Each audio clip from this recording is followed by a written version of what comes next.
Good day. This is my 1996 Ford F-150. It originally was a four-wheel drive automatic 302 truck. Now it's a 460 big block two-wheel drive with a four-speed manual transmission. We're going to go over how the engine is right now, what I like about it, what I don't, and what's going to be changing in the future. Stick around. So let's start off with the engine bay. Or basically, let's start off with the engine. So this is everything I would like to change about my 460 engine in my big block swap Ford. Let me get the light for you guys. There. That shows everything. So this is my big block 460 cubic inch. It's a stock block, stock bore, stock stroke, stock pistons.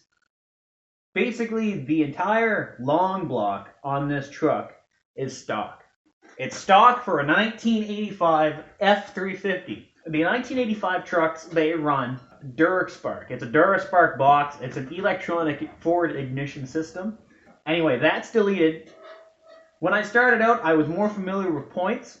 Going back on it, I would have simply ran a one-wire distributor, but we ran a 1971 Ford F250 points ignition. So this is a points distributor with a vacuum advance, and that goes to my coil. The resistor is deleted, so I'm getting full 12 volt to my points.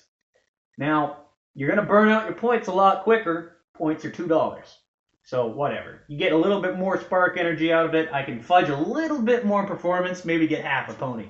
Some modifications that we've added to this engine is we have an Edelbrock air cleaner. This is a short one. It was off of another truck. Saved a lot of money on this first run here. An Edelbrock 1406 carburetor. That's the electronic choke version of the carburetor. I believe there's 1405 and 1407. Basically, no choke, electric choke, and manual choke. It's the same carburetor overall, same jets, etc., etc. I've had good luck with these Edelbrocks. They're great for street driving. There's a couple gripes that it might just be a tunability thing from me, but there's a couple gripes that I had driving it down the road when it first starts up. It almost seems when your secondaries open up for the very first time, it almost seems like those bowls are dry and they have to fill up. So the very first time you drive the truck in the morning after a cold start, if you getting out of the driveway, let's say, if you simply idle out of the spot that it was in and you haven't hit the gas or anything, and you idle out to the end of the road and you tramp on it, you push that accelerator pedal all the way down to the ground, what's going to happen is the truck's going to go, whoa, it's going to bog out. Take your foot off the accelerator, hit it again, that's all gone. I don't know if that's a problem with the Edelbrock carb, per se. I've heard that it is. It might just be a tunability issue, though, with me being a novice carburetor tuner. I've been around fuel injection my entire life, but carburetors are something that I would like to learn. They're a simple process, but it's not something you see every day now. So to change our fuel delivery on our carburetor, what we're kind of going with right now is I have braided steel or braided line. I've been collecting Facebook Marketplace, Kijiji, eBay. So basically we have a feed for our Holly carburetor. It's some nice Earl's fittings and some stainless steel braided fuel line. We have all the way to the back of the truck, but we're only going to be changing that when the carburetor goes on. I'll go show you guys the carburetor right now. So, as for the last piece of the pie there, we have our Holly race carburetor. It's a big boy. It's bigger than my hand. It's a rebuilt unit, refurbished completely. Has an anodized aluminum plate for a square bore intake, so it's going to work great with our YN Stealth. It is a normally 850 CFM carburetor. It's a double pumper. Basically, that means it has two accelerator pumps, one on the front, one on the back. But this one has been modified with a lot of race components and a lot of high performance components inside. It's now a 900 CFM carburetor. Got a good deal on an eBay auction, so that's what's going to go on the top, but we need a cam to match this. So until we get a cam, we can't put it on. We had the vacuum advance actually plugged off right now on the points distributor. Normally that feeds, you got two choices on the Edelbrock carb. You have your vacuum, your manifold vacuum port, and your ported vacuum port. One doesn't have vacuum at idle. It only has vacuum as you go through. So it changes how your advance works on your distributor. But on this specific truck, we had quite an aggressive, I wouldn't call it a lop, I would call it more like a surge or a skip. It's only when the vacuum advance is plugged in. It might be a problem with the points distributor. It might be a problem with how my points are set up. Not quite sure, but to resolve that issue, if we simply take the advance out, the truck runs like a dream, no skips whatsoever. So it's been plugged. It works good. There's been no drivability changes or anything running it like that. But so far, so good. So I don't know if you can see these down here, but we have headman headers both sides. These are the long tube style of headers for the Ford F-150. They're modified. I modified them at the back, but regardless, if you were running a four-wheel drive truck, you would have no issue with fitment. So some things I would like to change about my 460 Ford, which I'm already starting to address that fact, is I have a janky return on it. It's not janky as in it doesn't work and it's not safe, but it's not the way it's supposed to be done. It's soldered connections, copper tube. Basically, I have fuel coming in, comes to here, goes into the carburetor, and then for a hillbilly regulator, I have, it's a hydraulic ball valve. So basically, you can restrict the pressure going into your carburetor, and that will change the pressure on the return side. Basically makes it so then you'll never have a vapor lock problem with your carburetor. It'll always stay cold.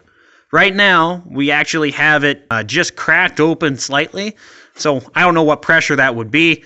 The pressure off my carburetor is around 7 psi, so it might be reducing it to 6, maybe 5.5. The Edelbrock carburetor likes anywhere between 4.5 to 6. Some things I'm going to be changing to the engine specifically is we're going to be running a much larger cam, aluminum heads, an aluminum intake, roller rockers, and we're going to get some new valve covers to address some of the issues that we've been running here. Aluminum water pump, high pressure oil pump. Basically, we're going to go over the entire engine, likely do standard bore. The bore on this engine wasn't that bad when I put the new head gaskets on. But basically, we're going to hop this up a little bit and give it a little bit more zip. Now, to address some of our goals with that 460 big block, we're basically, our engine, we want it to live in the range between 2,500 RPM to 6,500 RPM. Not so much above, not so much below. The truck's going to be a track truck. Driving around on the street, you're usually going to be around 1,200 to 1,300 on this combination with the 4-speed. So as for an intake, we have a Wyand Stealth. It runs the standard port. I would have to look up the exact part number. Oh, actually, it's right there. 8012. This isn't the Cobra Jet port. This is the standard port, and I'll show you why I got that in a second. But it's a dual plane intake. Its range is, I believe, 1,500 to 6,500. This is going to be a good choice for our truck because it keeps it within our RPM range that we're going to be driving it. We're not going for max power with this 460 there, fellas. But what we are aiming for is how much power can we get in that rev range for the least amount of money. Now, we got a really good price on these heads. These are Speedmaster heads. 75cc combustion chamber heads. Basically, we put it in a bid on an eBay auction, and I didn't think it was going to go through.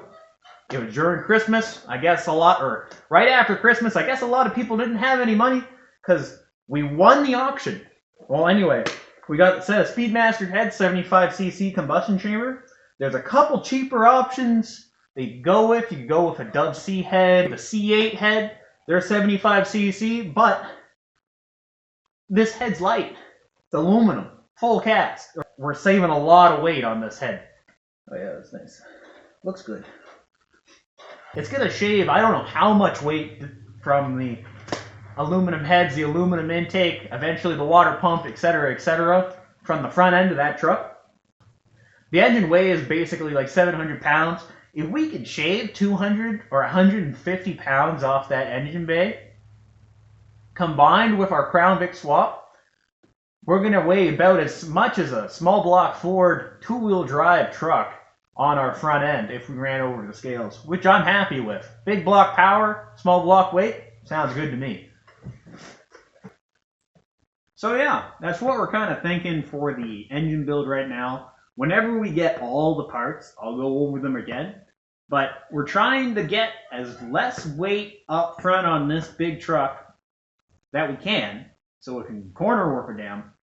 But we're also trying to get a little bit more performance out of things.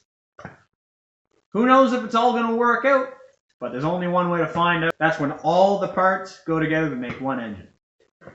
So we'll see how it goes.